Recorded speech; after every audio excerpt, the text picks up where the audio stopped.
सध्या तुमचं काय झालंय? बडवणं म्हणजे वाजवणं, आरडणं म्हणजे गाणं आणि धिंगाणा म्हणजे कीर्तन हे समीकरण करून बसलाय तुम्ही.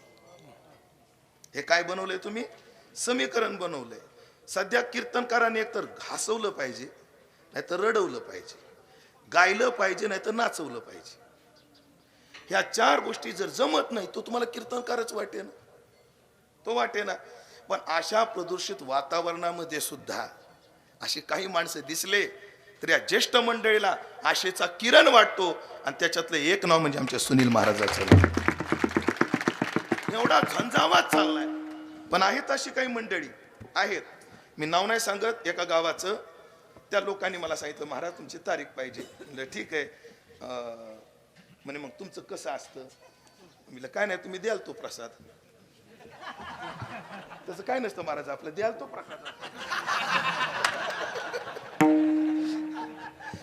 महाराज इकडं पहा बाबा, मी माझ्या प्रामाणिकपणाने कबूल करतो, बरं अण्णा तुम्ही सगळे मला पाहून आहेत, तुम्ही मला लाख द्या, घेऊन जायची तयारी नाही, तुम्ही नका देऊ, मी सांगायला. आम्हाला तो कोबरायचं एक प्रमाण आहे, आम्ही घेतच नाही.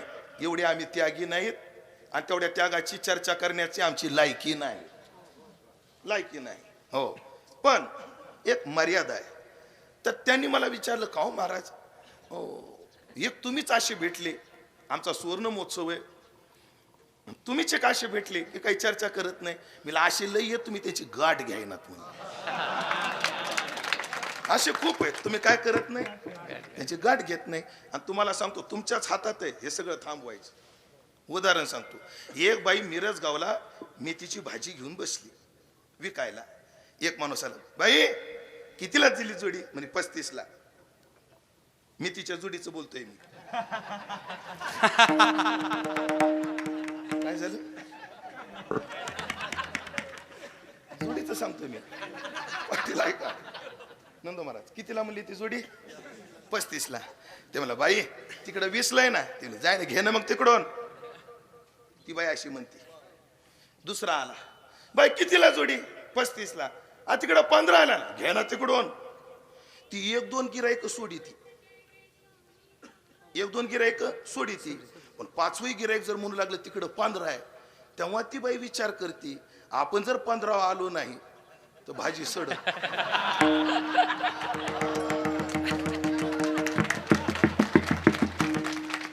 भाजी काय होईल? सड. हा, पण तुम्हाला लय बाई 50ला दे, पण हीच जोडी पाहिजे, घे बोकांडी. मग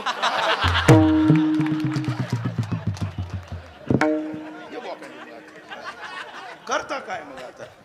आणि आमचं कसं झालंय सांगू का? घोड पाहून आमचे बी पाय दुखायला लागले. काय गैर आहे का संपतराव? काय गैर आहे का सांगा? हा, काही बोलून काही न्यायला लागले. मग आम्ही पोटाला आमच्या डिझेल पुरतं नको का आम्हाला?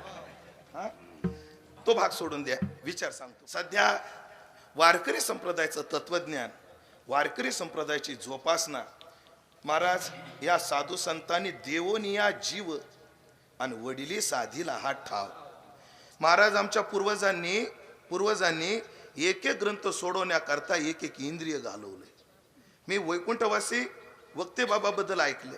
हे जेव्हा शास्त्री महाराजाकडे, त्यांचे भाऊ वगैरे सहपाठी सगळे, शास्त्री महाराज, एकनाथ महाराज देगलूरकर यांच्याकडे चिंतन करायचे. लाईटची सोय नव्हती. तर घटना अशी आहे, एके दिवशी म्हणतात ते ग्रंथाचं चिंतन करत होते चिमणी लावून, लाईट नसल्यामुळे महाराज चिमणी लावून. तर ते चिंतनात एवढे व्यग्र झाले, त्या दिवाच्या जाळीनं त्यांचा डोळा जळाला. कशा करता? अभ्यास करताना एक डोळा गेला, असं मी ऐकून ज्येष्ठांच्या मुखातून. अशा कष्टानं अभ्यास केले आमच्या पूर्वजांनी. धुंडा महाराज काय म्हणायचे म्हणतात, पोरो, शास्त्री महाराजांनी जेवढा अभ्यास केला तेवढा आम्ही नाही केला. आम्ही जेवढा अभ्यास केला तेवढं तुम्ही करणार नाहीत, आणि तुम्ही जेवढा केला तेवढी तुमची पुढची पिढी करणार नाही. ठीक आहे, प्रत्येकाला शास्त्र सांगता येतं, सगळ्याला शिकता येतं, असं काही नाही. पण ऐकलं का, शास्त्र न शिकता संत वाङ्मयाचं मी बोलू का, वरवरच म्हणतो महाराज शब्द, वरवर जरी अवलोकन केलं, फार सुंदर चाकुरीबद्ध बोलता येतं.